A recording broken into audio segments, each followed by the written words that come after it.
Graça e paz, amados e amadas, estamos em número 10 e aqui nós vamos ver sobre as trombetas de prata, a ordem de partida do Sinai e também o convite que Moisés faz a seu cunhado Robabe, e Deus abençoa a partida de Israel.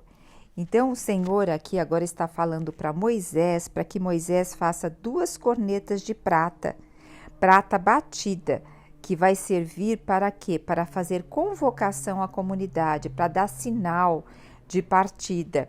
Então, nesse trecho, o Senhor está falando para Moisés fazer para ele as cornetas, porque por meio do som dessas cornetas, a comunidade, a congregação saberia o que deveria fazer.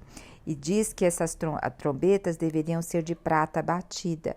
Prata na palavra do Senhor tem a ver muito com redenção, tem a ver muito com a parte da redenção e a direção de nosso Senhor Jesus Cristo dando a nós. E depois aqui ele vai estar dando instrução de quando soar a trombeta, se muitas vezes for um toque, 2 toques, se for as 2 juntas. Então, o que vai ter de significado o toque dessas trombetas? E também no versículo 10 diz que vai também se tocar no dias de festas, nos dias de solenidade. Então, o toque da trombeta teria sempre o quê? Uma definição para convocar ou para alertar ou para dirigir a marcha do povo de Israel. E a partir do versículo 11, nós vemos aqui a ordem de partida do Sinai.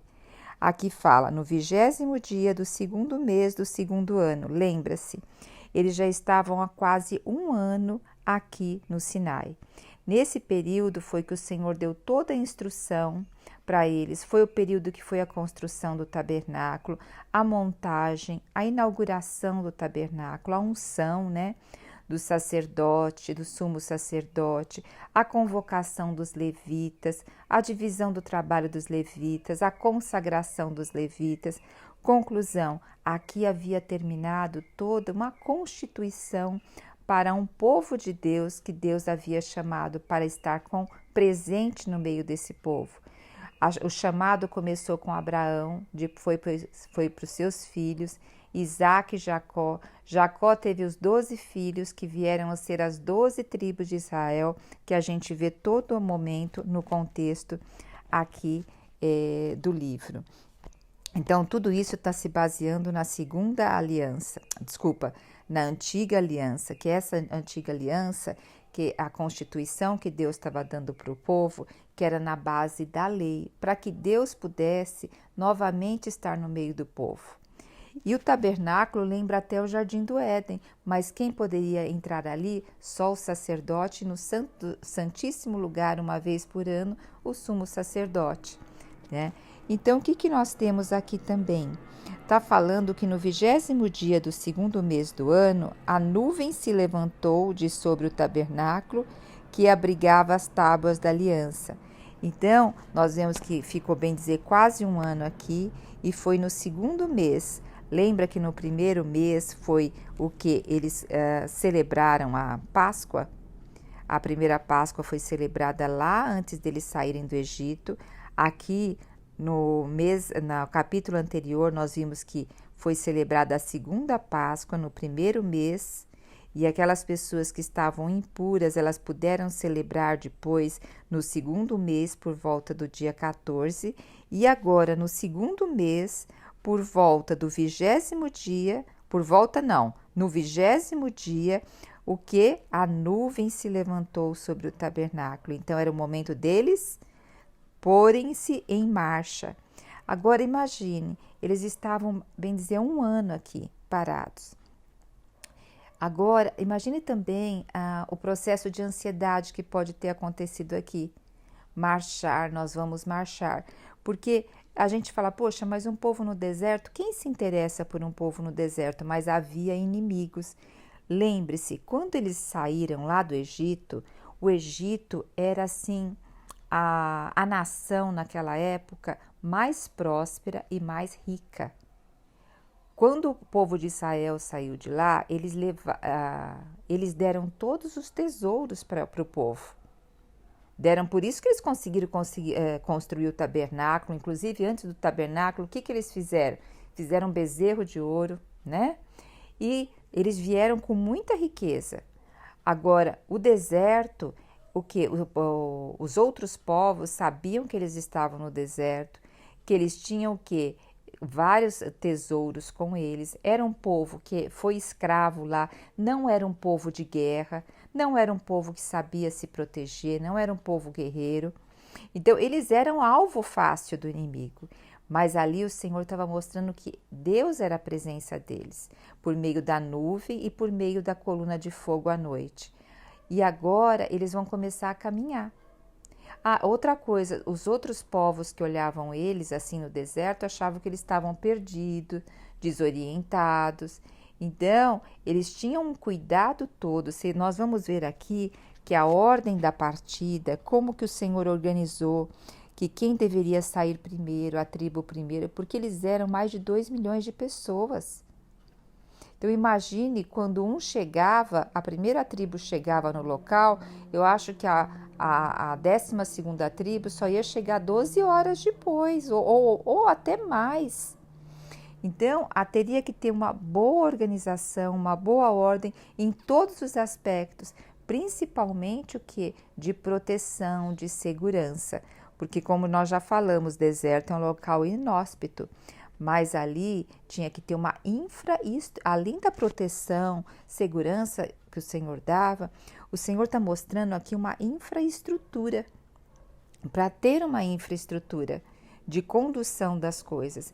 Então, a organização, a disciplina, a forma de conduzir as coisas não são aleatórias. Hoje, muitas coisas na vida, a gente deixa a vida nos levar. Mas a gente vê que dentro das ordenanças do Senhor, tudo é o quê? Organizado. Tudo é colocado um limite, tem uma ordem, tem uma disciplina. E eles estavam aqui há um bom tempo já, aqui no Monte Sinai, próximo ao Monte Sinai, né, que a gente chama deserto do Sinai. Agora eles vão começar a caminhada. Deve ter havido no coração deles determinadas inseguranças, já tinham acostumado ali com o local, com a maneira de viver. Então também eu te pergunto, da onde o Senhor está pedindo para você começar a se mover e você está com receio de sair dali? Mesmo que seja um deserto.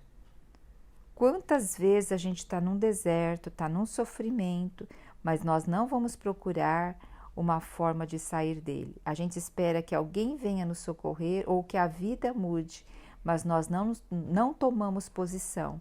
E muitas vezes Deus está tocando a trombeta, mostrando para nós que existem outros caminhos, mas nós continuamos ali naquele espaço. Eu já ouvi, já estudei sobre isso, eu acho muito coerente uma frase que diz assim: a dor é insuportável e o sofrimento é tolerável. O que é isso? As pessoas ficam no sofrimento e toleram. Agora, quando vem uma dor muito forte, ninguém tolera. Muitas vezes Deus tem que permitir dores na nossa vida para que nós possamos olhar para a nuvem, ver que ela está se movimentando e atender o som da trombeta.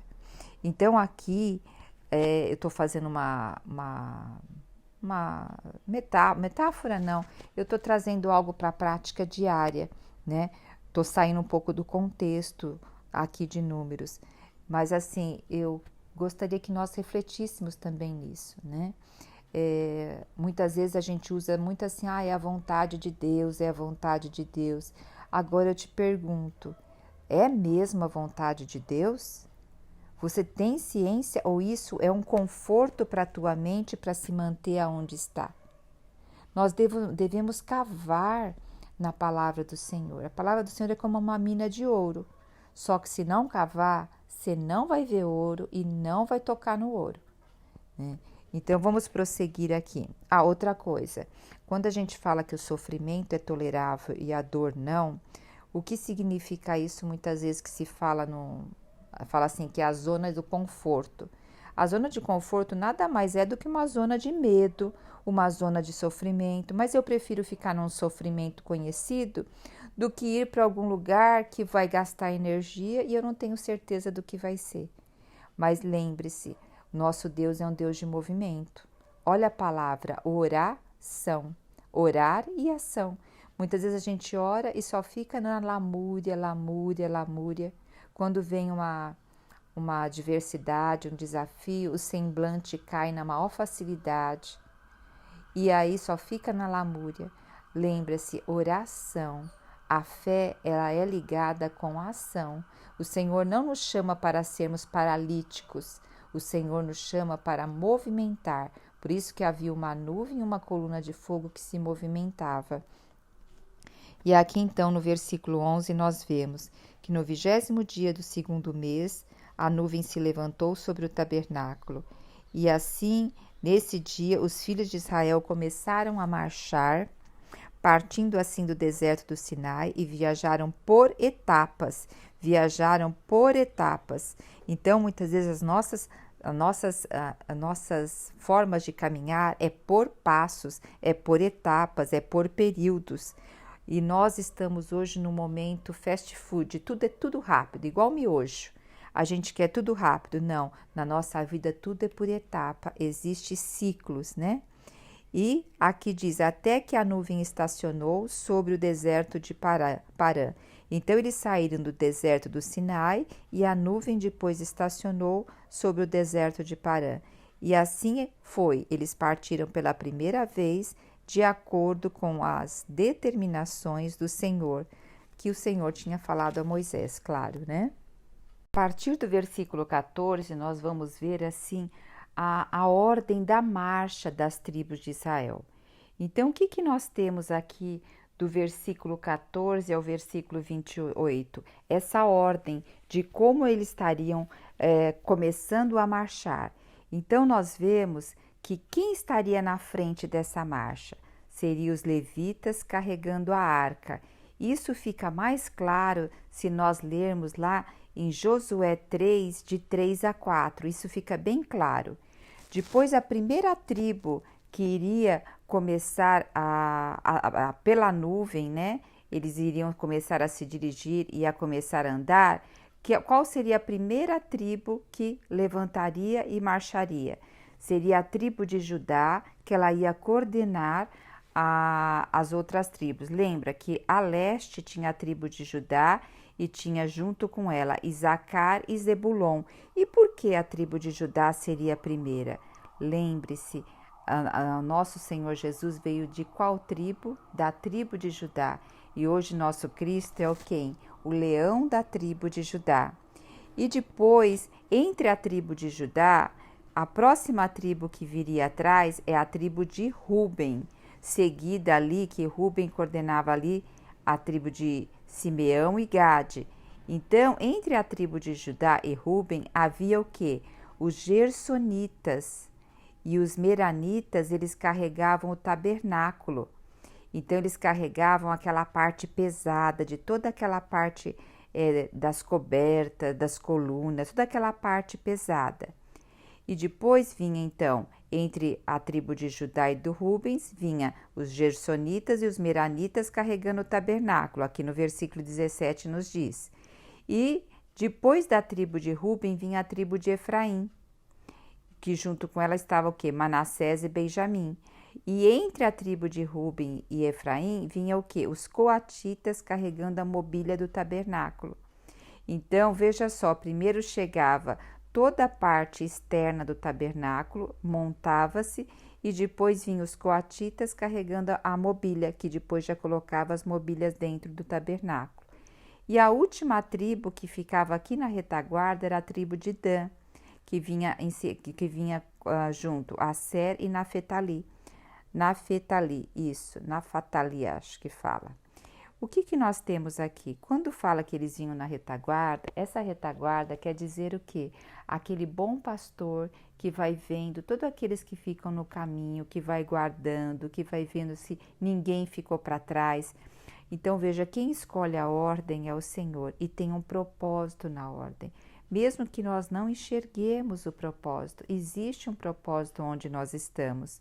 Agora nós temos que cumprir o propósito onde estamos, porque muitas vezes a gente fica olhando que gostaria de estar à frente ou atrás ou no meio, e nós não cumprimos o propósito para onde o Senhor nos chamou.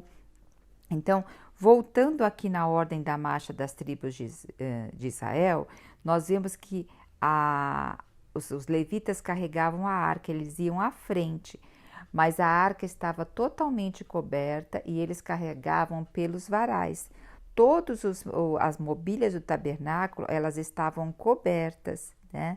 Então, era dessa forma que havia a marcha, que eles começaram pela primeira vez agora a sair aqui do Monte Sinai, já com o tabernáculo, para ir a rumo à terra prometida. Aqui eles estão indo, não tinha ainda esse negócio que eles iam ficar 40 anos, eles estão indo mesmo para entrar na terra prometida. A partir do versículo 29, nós vamos ver o convite que Moisés faz a Robabe. Quem era Robabe? Robabe era o cunhado dele, era filho do sogro dele. E aí Moisés convida ele para Robabe estar com eles, e que a bênção que o Senhor estava dando para o povo seria também a bênção dele. Pelo que se percebe aqui, Robabe diz o quê? Que ele voltaria para a terra dele e para o povo dele. Mas depois Moisés ainda insiste com ele, mostrando também que ele tinha importância de estar junto com eles. E lá em Juízes 1, nós percebemos que tudo indica que ele permaneceu com Moisés, porque parece que ele ficou e entrou em Canaã. Isso não é tão claro assim, mas indica que aconteceu dele ficar. Aqui nos mostra, alguns princípios, que aqueles que estão conosco, eles recebem a bênção do Senhor. Então, fala aqui, vem portanto conosco também e repartiremos contigo tudo de bom que conquistarmos, pois o Senhor prometeu boas dádivas a Israel. Então, todos aqueles estrangeiros também que estavam com Israel, a bênção era estendida para eles. E outro princípio aqui, que Moisés reconhece a habilidade. Ele reconhece, ele elogia a habilidade de Robabe. Ele diz assim: tu conheces bem os lugares onde devemos acampar no deserto, e tu poderás ser os nossos olhos. Olha que interessante, quem estava guiando o povo, protegendo o povo, era Cristo, a própria presença de Deus, junto à nuvem e à coluna de fogo. Mas o Senhor não desfaz das habilidades do homem. Porque quando as nossas habilidades estão para servir o Senhor, elas são muito bem-vindas, e o Senhor nos deu habilidades para isso, para também estar caminhando com um propósito eterno. E a partir do versículo 33 até o 36, que termina o capítulo, fala que Deus abençoa a partida de Israel. E aqui confirma o que eu já falei, que a arca da aliança de Deus foi à frente deles durante aqueles 3 dias de marcha, a fim de indicar o lugar de descanso. Veja só, a arca ali estava a fim de indicar o lugar de descanso. A presença do Senhor para nós é o nosso descanso hoje. E depois aqui no versículo 35 nós temos: todas as vezes que a arca partia, Moisés orava: ó Senhor, levanta e dispersa os teus inimigos, que fujam da tua frente os que te odeiam. Lembra que eu falei que eles estavam ali no deserto e as pessoas estavam também ali, haviam muitos povos falando: para onde esse povo vai? Será que ele vai desabitar alguém para poder morar? E esse povo também saiu com muitas riquezas do Egito. Nós podemos ir lá e pegar essas riquezas. Então Moisés aqui orava o quê? Para que o Senhor dispersasse os inimigos e que os inimigos fugissem da frente deles. E depois, quando também chegava ao local, Moisés também proclamava e dizia: repouso entre nós, ó Senhor, o Eterno. Fica com os incontáveis milhares da família do povo de Israel. Então lembre-se, a todo momento, nós devemos, tanto na saída quanto na entrada, orar e pedir a bênção do Senhor. O Senhor está sempre conosco. Agora, por que nós temos que orar e pedir a bênção do Senhor? porque o nosso coração é enganoso e se esquece das coisas.